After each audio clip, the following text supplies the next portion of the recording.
Hello mga boss, mga kagala.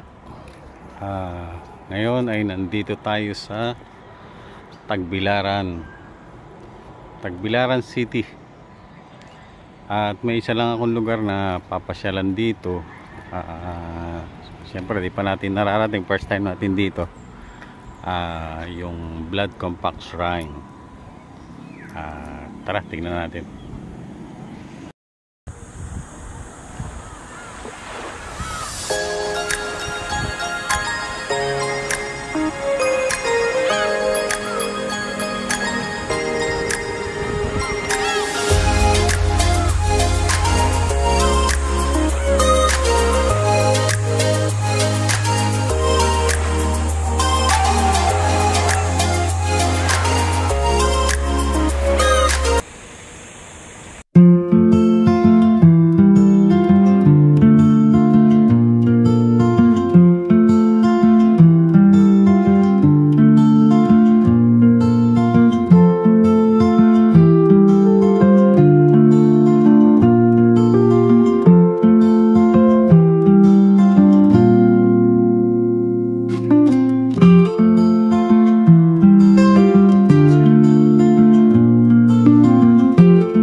Na nasa likuran ko, nasa paligid ko, ito yung mga tao na kilala dito sa Bohol.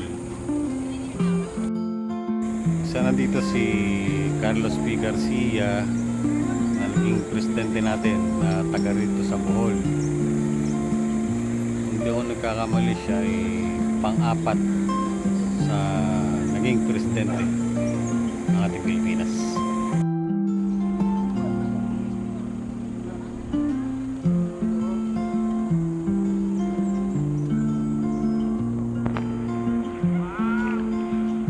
Hindi na lang naayos ang pintura, kaya medyo hindi na siya maganda. Sana mapansin to ng gobyerno at mapinturahan ng bago para maging mas maganda. Pag may nagpunta rito makilala ng maayos. Maaga pa kaya medyo kakunti pa, pero halos kalahati na rin yung parking. Pagkabandang tanghali napupuno itong parking. Ibig sabihin marami pa rin pupunta rito para mamasyal dito sa Blood Compact Shrine.